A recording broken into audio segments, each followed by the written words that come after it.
Welcome to the Story Lab. I hope you enjoy this story. Let's begin. The morning sun warmed my face as I stepped out onto our front porch, breathing in the crisp air. Another day to make a difference. I spotted Mrs. Henderson across the street, struggling with her groceries. Mrs. Henderson, let me help you with those, I called out, jogging over to her. Oh, Ethan, you're such a dear, she said, her wrinkled face breaking into a grateful smile. I took the heavy bags from her frail hands. It's no trouble at all. How's Mr. Henderson doing? He's having a good day, thank heaven. You should stop by for tea sometime. I'd love that, I replied, carrying her groceries into her house. After helping Mrs. Henderson, I headed to the local animal shelter. The barks and meows greeted me as I walked in. Ethan, right on time, Sarah, the shelter manager, said. We've got a litter of kittens that need socializing. I grinned. Lead the way. For the next couple of hours, I played with the kittens, cleaned cages, and walked dogs. It was tiring work, but the wagging tails and purrs made it all worthwhile. As I was leaving, Sarah caught my arm.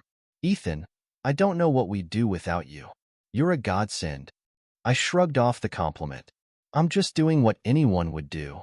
When I got home, Jessica was sitting at the kitchen table, scrolling through her phone with a frown. Hey, honey, I said, leaning in to kiss her cheek. She turned her face at the last second, so I caught the corner of her mouth instead.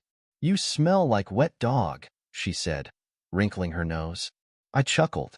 That's the smell of a good deed done. How was your day? Jessica sighed dramatically. Stressful. Mark's been pushing for this big account, and if we land it, it could mean a promotion for me. That's great news, I said, genuinely happy for her. We should celebrate. She rolled her eyes. Celebrate what? The possibility of maybe getting a raise that still won't put us anywhere near where we should be?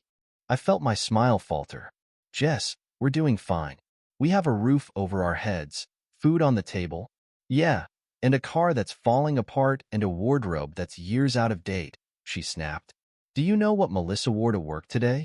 A Gucci blazer. Gucci, Ethan. I bit back a retort. This was an old argument, and I was tired of it. Well, maybe this promotion will change things, I said instead. Jessica's face suddenly lit up, but not in the way I hoped. It was calculating, almost predatory. Actually, there's an office party coming up. It's really important for my career. You'll come, right? I hesitated. Jessica's office parties were always uncomfortable affairs, full of fake smiles and veiled insults. But I could see how much it meant to her. Of course, I said. When is it?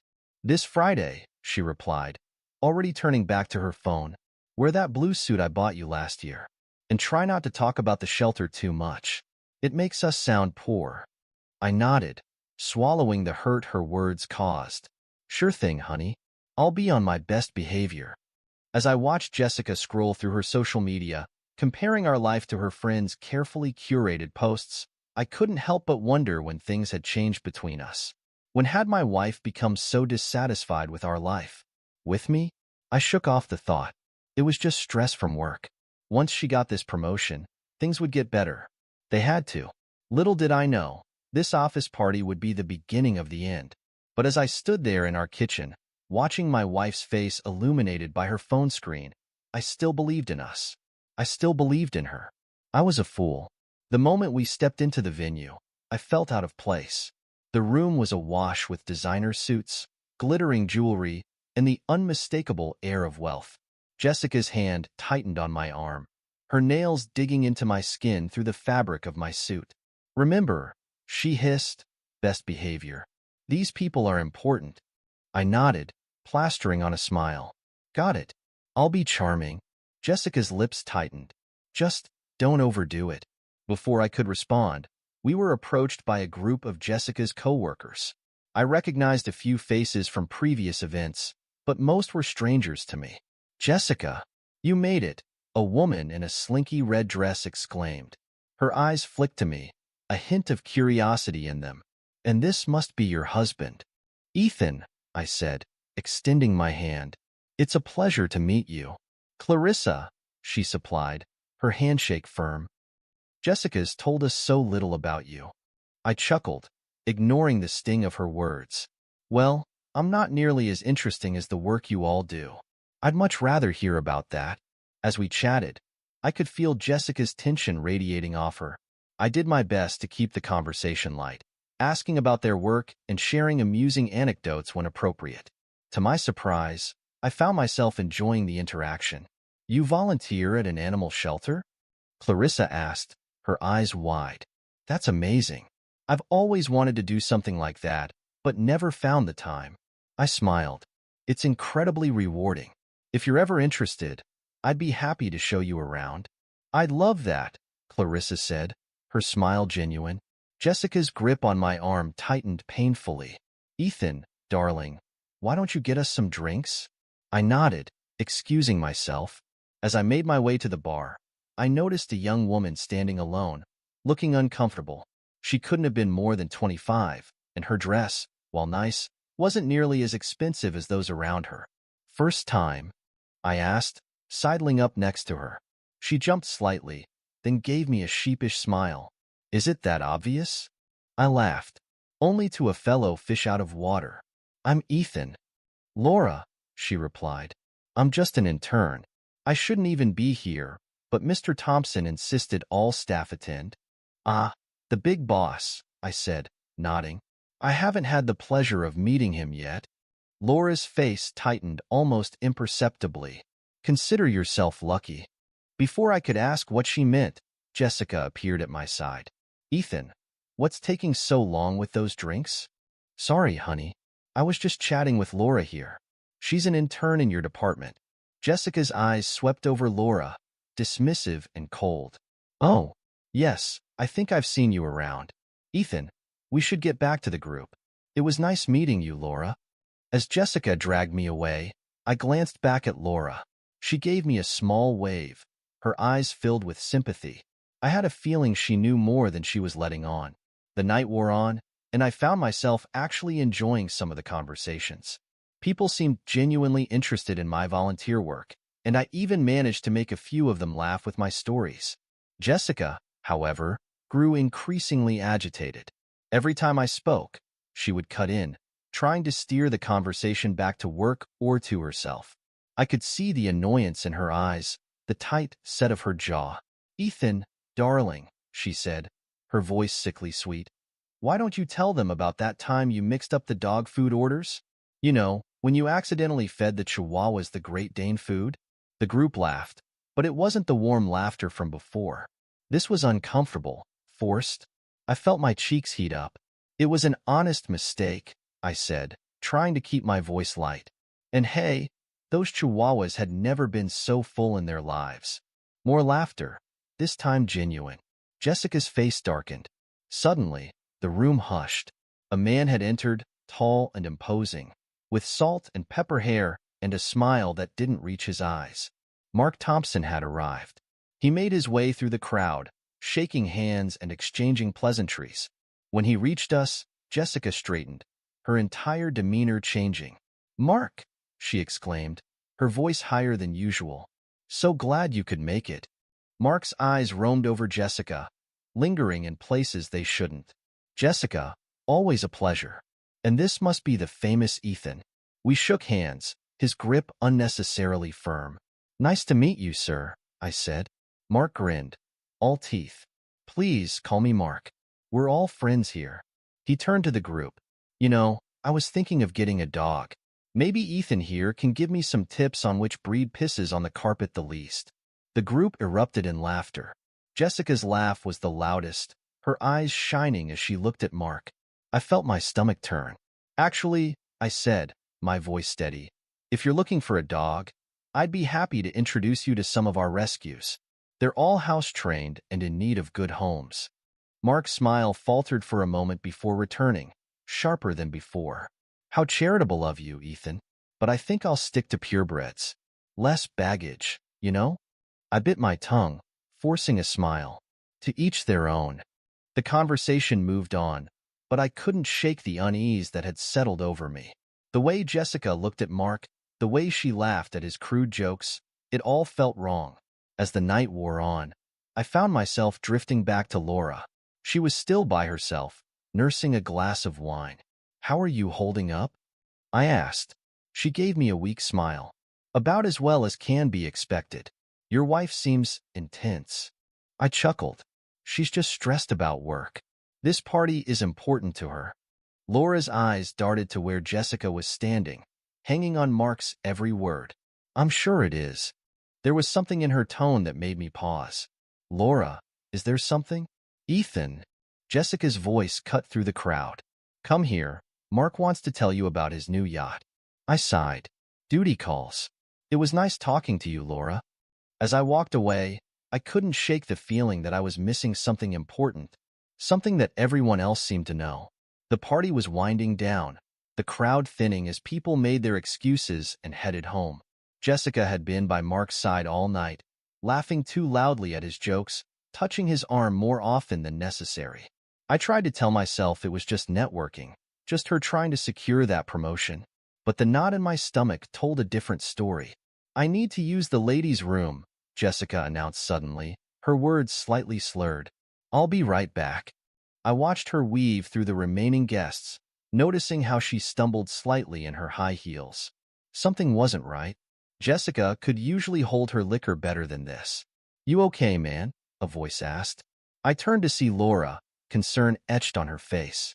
"Yeah, I'm fine," I lied. "Just a bit tired." Laura bit her lip, looking conflicted. "Ethan, I think there's something you should know." But before she could continue, I saw Jessica.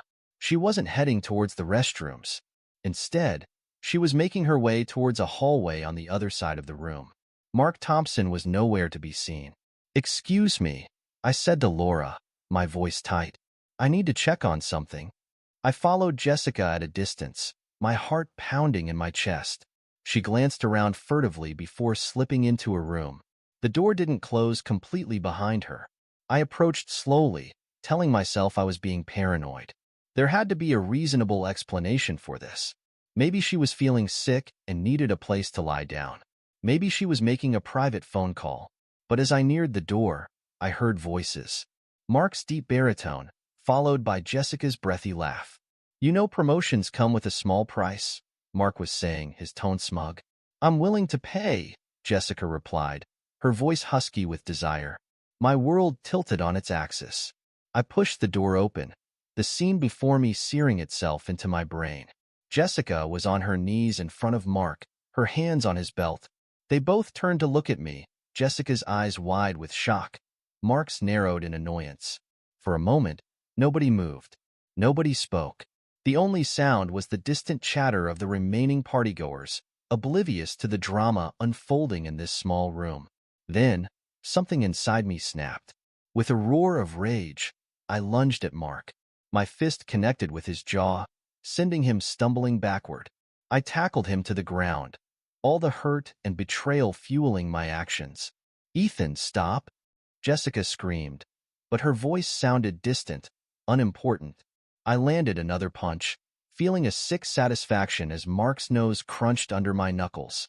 Blood spurted, staining his expensive shirt. Suddenly, hands were pulling me off him. Security guards, their faces grim. Jessica was sobbing, her mascara running down her cheeks. "You bitch!" I spat at her, my voice raw with emotion. "Don't you dare come home. We're done." I shrugged off the security guards and stormed out of the room. A crowd had gathered, drawn by the commotion. I pushed past them, ignoring their whispers and stares. Laura stood at the edge of the crowd, her face a mixture of sympathy and guilt. "Ethan, I'm so sorry.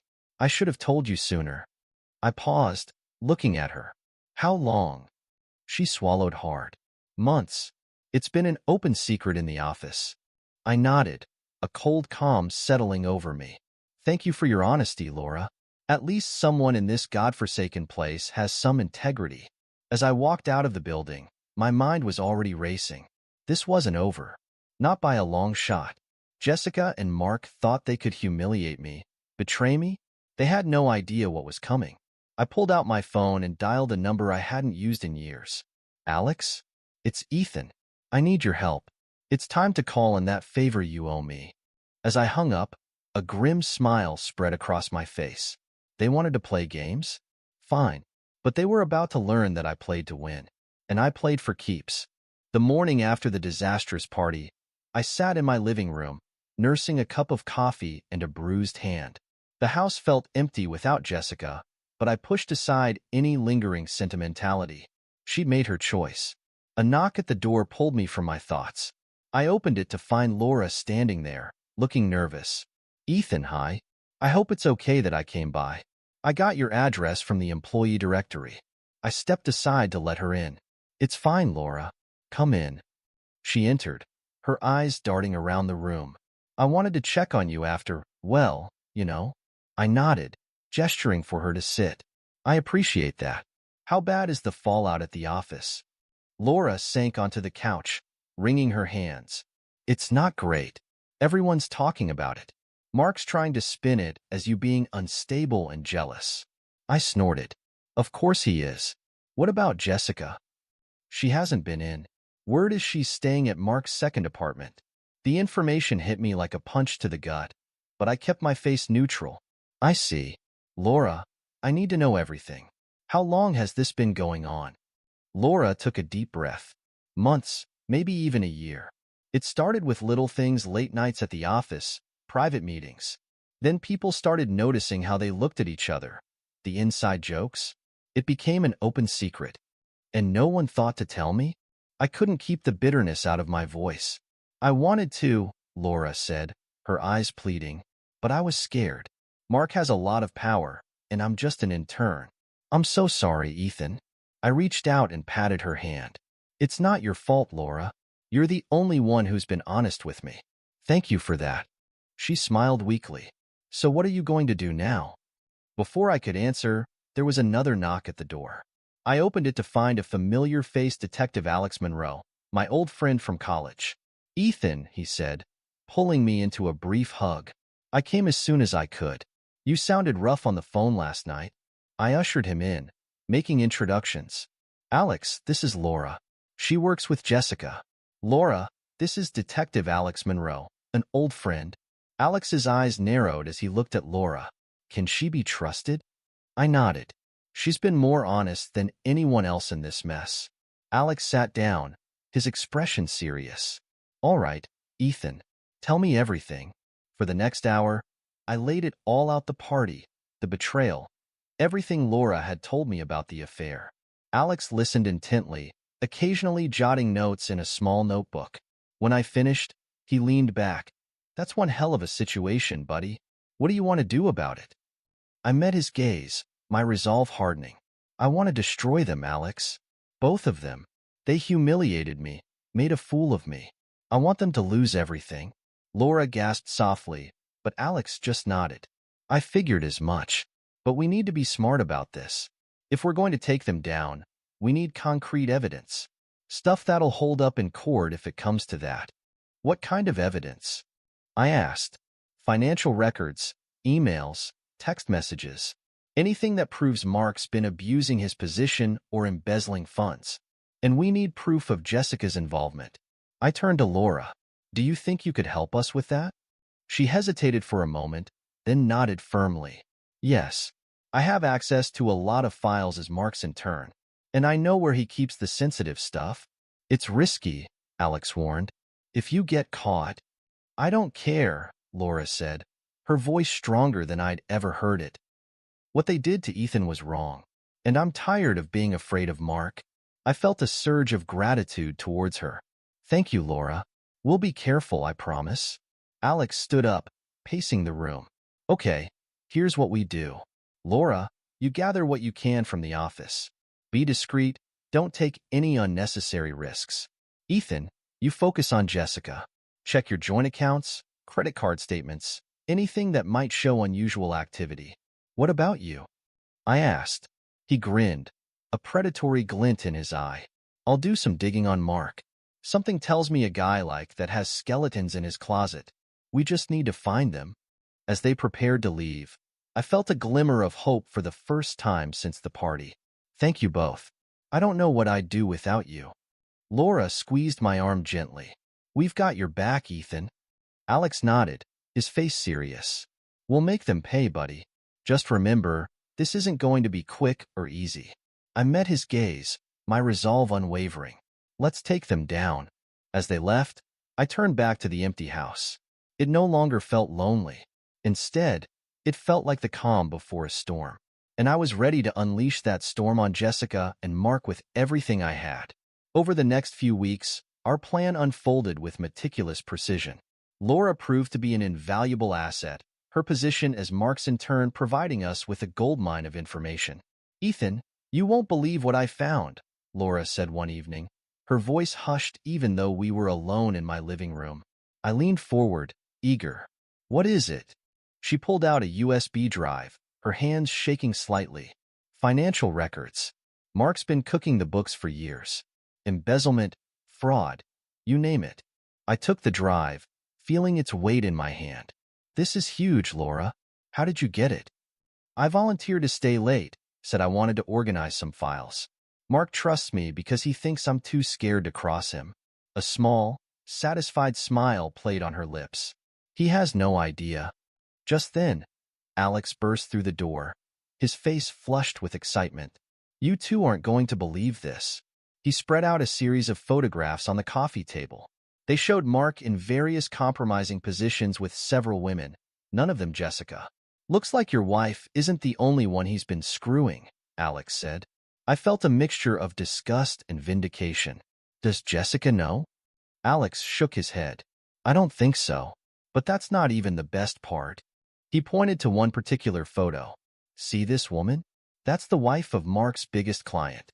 If this gets out, he'll lose the account and probably half the company's business." I sat back, my mind racing. This is perfect. We can use this to pressure Mark. Laura looked uncertain. "But what about Jessica? Don't we have anything on her?" I pulled out my laptop, opening a series of documents. "Oh, we do. I've been going through our finances. Turns out, Jessica's been siphoning money from our joint accounts for months. Expensive gifts, hotel rooms, all paid for with our money." "Jesus," Alex muttered. "She really did a number on you, didn't she?" I nodded. My jaw clenched. "She did. But now it's our turn." Over the next few days, we pieced together the full extent of Mark and Jessica's deception. The picture it painted was ugly. Years of fraud, infidelity, and manipulation. "We need to confront them," I said finally, after we'd gone over the evidence for what felt like the 100th time. Alex raised an eyebrow. "We could just turn this over to the authorities." I shook my head. "No, I want to see their faces when they realize it's all crumbling down. I want them to know it was me." Laura touched my arm gently. "Ethan, I understand you're angry, but this isn't about anger." I cut her off, my voice steady. "They thought they could play with people's lives, use them like pawns. It's time they learned there are consequences."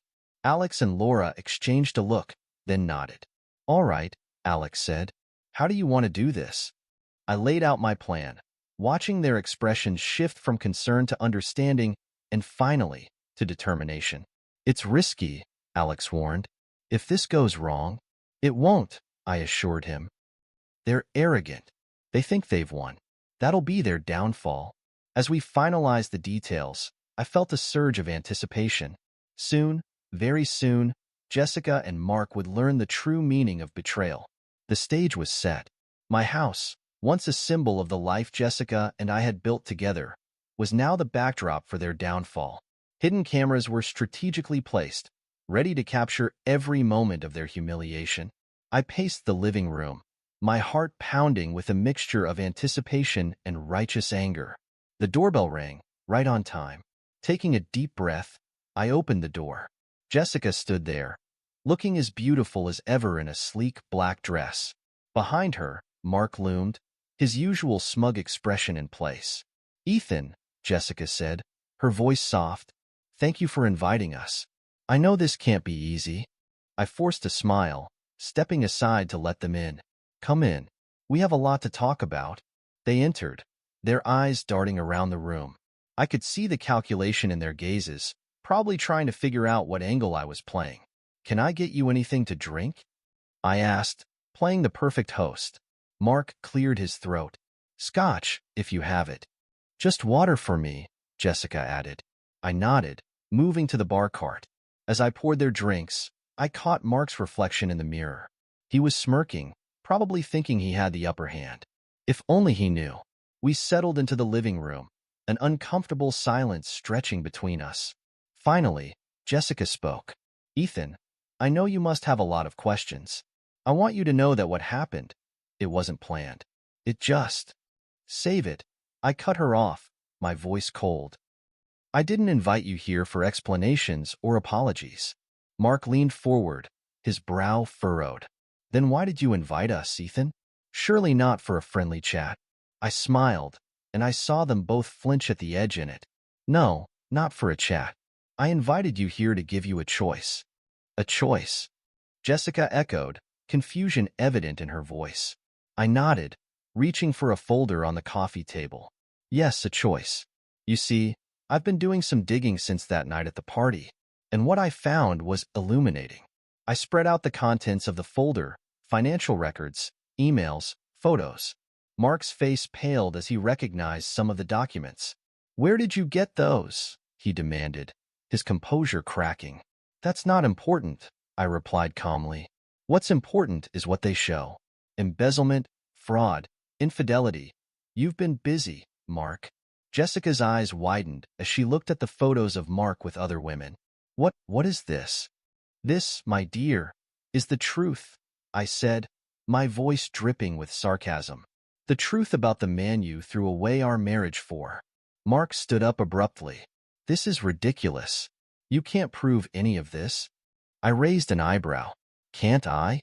I think the IRS and the SEC would be very interested in these financial records. And I'm sure your biggest client would love to see these photos of you with his wife." The color drained from Mark's face. Jessica looked between us, her expression a mixture of shock and dawning horror. "What do you want?" Mark asked, his voice hoarse. I leaned back, savoring the moment. "Like I said, I'm giving you a choice. Option 1. You both resign from your positions, effective immediately. You leave town and never come back. You never contact me or anyone associated with me again. And Option 2? Jessica whispered. Option 2 is I release everything.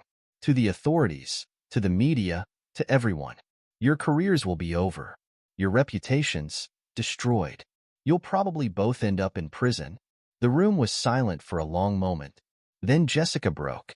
"This is your fault," she screamed at Mark, tears streaming down her face. "You told me no one would find out. You promised me everything would be okay." Mark rounded on her. "My fault? You were the one who came on to me. You were the one who said your husband was too boring, too simple for you." I sat back, watching them tear into each other. It was everything I had hoped for and more. Finally, when their screaming match died down, I spoke again. "So, what's it going to be? Resignation and exile, or total destruction?" Mark slumped back into his seat, defeated. "We'll resign. We'll leave." Jessica nodded, not meeting my eyes.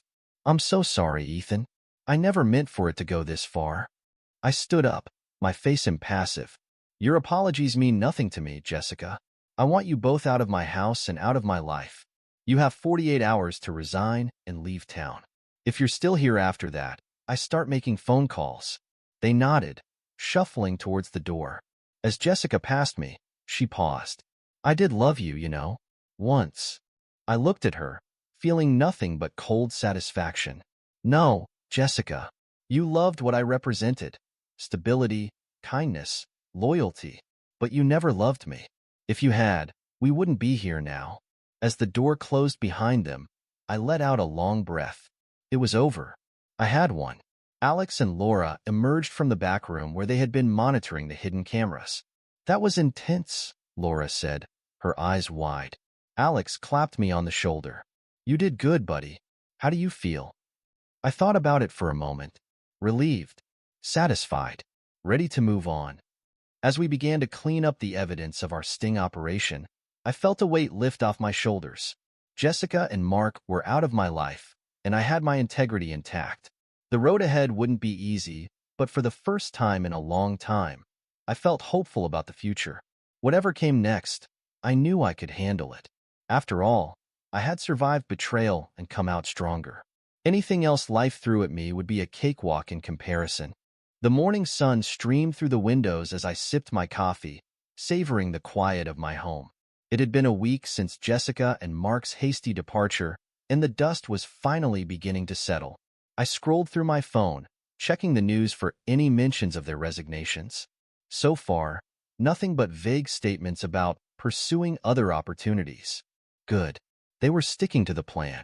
A sharp knock at the door interrupted my thoughts. I opened it to find Mark standing there, his usual polished appearance replaced by disheveled clothes and wild eyes. "We need to talk," he growled, pushing past me into the house. I closed the door, keeping my voice calm. "I thought I made myself clear, Mark. You're supposed to be gone." He whirled on me, jabbing a finger in my chest. "You think you can just ruin my life and get away with it? I built that company from the ground up." I stood my ground, meeting his gaze. "You ruined your own life when you decided to screw my wife and embezzle from your company." I just exposed the truth. Mark's face contorted with rage. "The truth? You want the truth?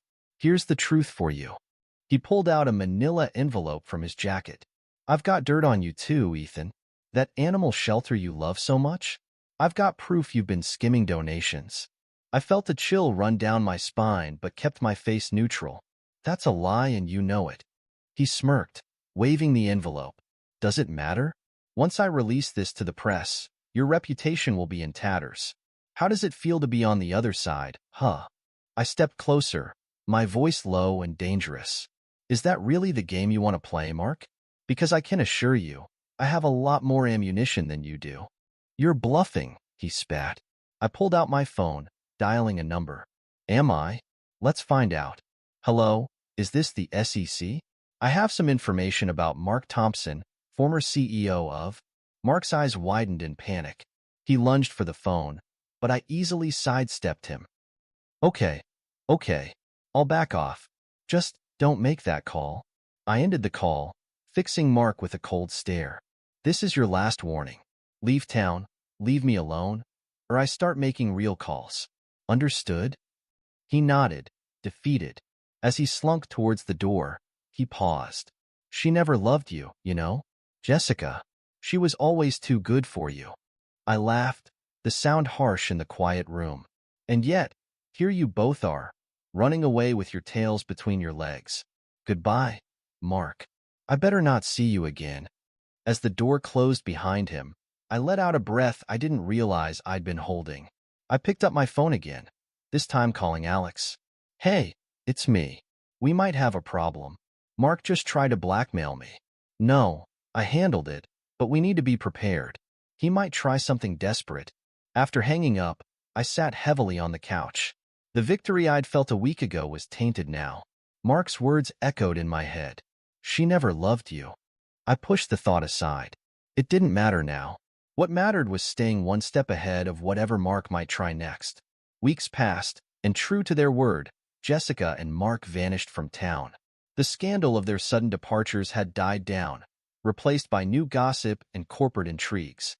I found myself settling into a new routine, one that didn't revolve around my failed marriage or thoughts of revenge. I threw myself into my work at the animal shelter, finding solace in the simple gratitude of the animals we cared for. It was during one of these long days that I had an epiphany. "Laura," I called out to my newfound friend and ally, who had taken to volunteering at the shelter in her free time. "What do you think about turning this place into something bigger?" She looked up from the kitten she was feeding, curiosity in her eyes. "What do you mean, Ethan?" I gestured around the cramped space. "This shelter, it's doing good work, but we're always struggling for funds, for space. What if we could change that? Create a real animal welfare center, with education programs, a vet clinic, the works?" Laura's eyes lit up. "That sounds amazing, but how would we fund something like that?" I grinned, feeling more energized than I had in months. "I've got some savings, and I think with the right pitch, we could get some serious donors on board. What do you say? Want to help me build something worthwhile?" She nodded enthusiastically. "Count me in." Over the next few months, we poured ourselves into the project. I leveraged my business contacts, while Laura's organizational skills proved invaluable in putting together our proposal. We worked long hours, often ending up at my place, surrounded by papers and takeout containers, brainstorming ideas. One such night, as we were going over potential locations for the new center, Laura looked up at me, her expression serious. "Ethan, can I ask you something personal?" I nodded, putting down the map I'd been studying. "Of course." She hesitated, then plunged ahead. "Are you okay? With everything that happened with Jessica and Mark, I mean, you never really talk about it." I leaned back, considering her question. "Honestly, I'm better than okay. What they did, it hurt. A lot. But it also opened my eyes. I was living a life that wasn't truly mine, trying to make someone else happy at the expense of my own happiness." Laura nodded, encouraging me to continue. "This project, what we're doing here, this is what I've always wanted to do. Make a real difference. Build something meaningful." Jessica never understood that. She was always chasing the next promotion, the bigger house, the fancier car.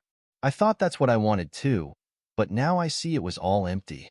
Laura reached out, squeezing my hand. "I'm glad you found your purpose, Ethan. And for what it's worth, I think you're amazing."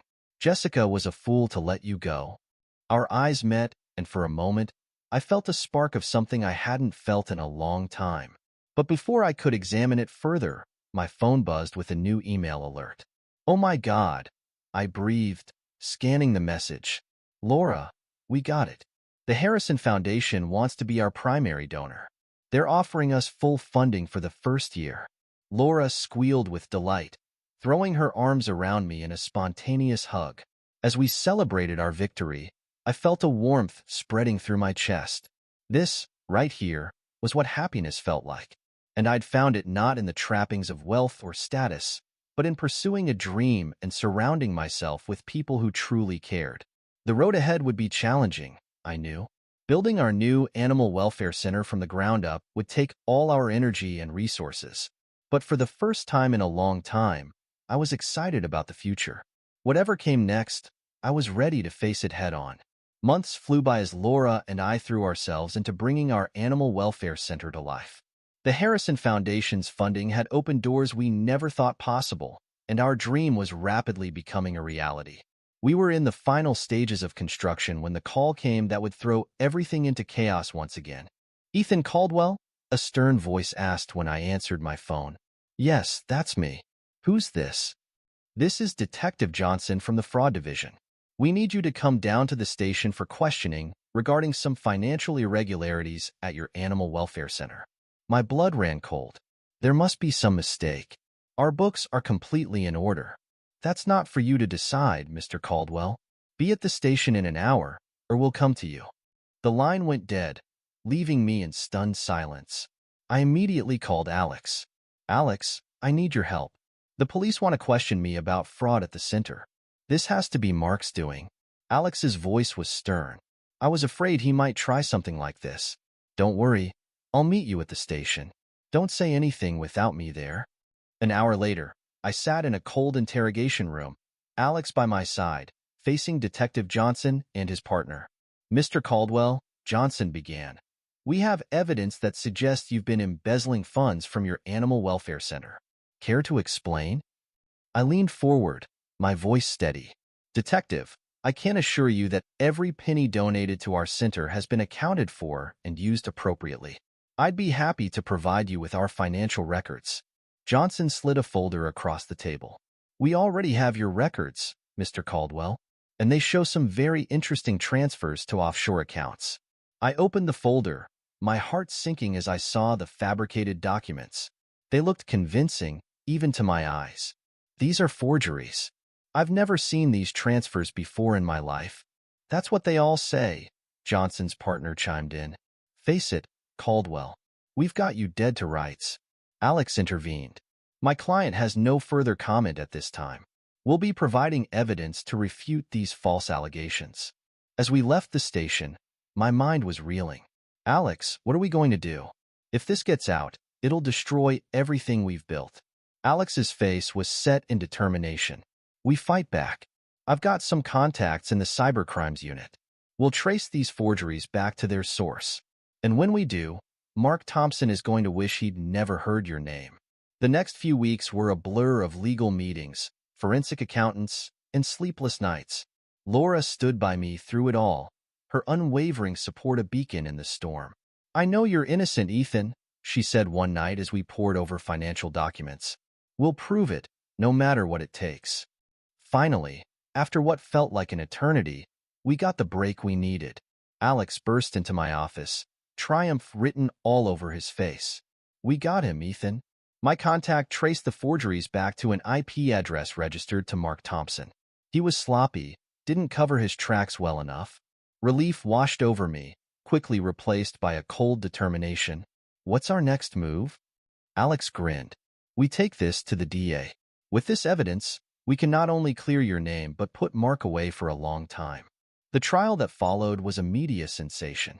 Mark, looking haggard and desperate, pleaded not guilty, but the evidence against him was overwhelming. I took the stand, my voice steady as I recounted his attempts at blackmail and revenge. "Mr. Caldwell," the prosecutor asked, "why do you think Mr. Thompson went to such lengths to discredit you?" I met Mark's eyes across the courtroom. Because he couldn't stand the fact that I had moved on, that I had found success and happiness after what he and my ex-wife did. He thought he could break me, but he only made me stronger. The jury deliberated for less than 2 hours before returning a guilty verdict. As Mark was led away in handcuffs, I felt no joy, only a sense of closure. Outside the courthouse, surrounded by reporters, I made a brief statement. "Justice has been served today, not just for me, but for everyone who's ever been a victim of fraud and manipulation. I'm grateful to put this behind me and focus on what really matters, making a difference in the lives of animals who need our help." As the crowd dispersed, I found Laura waiting for me. Without a word, she pulled me into a tight hug. "It's over," she whispered. "You did it, Ethan." I pulled back, looking into her eyes. "No, we did it. I couldn't have gotten through this without you, Laura." In that moment, with the weight of the trial finally lifted, I saw our future stretching out before us. A future filled with purpose, with the joy of making a difference, and just maybe, with love. As we walked away from the courthouse, hand in hand, I knew that whatever challenges lay ahead, I was ready to face them. I had lost a wife, but I had gained so much more. True friends, a meaningful purpose, and the strength to stand tall in the face of adversity. The road hadn't been easy, but standing here now, I wouldn't have changed a thing. This was my story, my triumph, and I had written it on my own terms. This is where our story comes to an end. Share your thoughts in the comments section. Thanks for your precious time. If you enjoyed this story, then please make sure you subscribe to this channel. That would help me a lot. Click on the video you see on the screen, and I will see you there.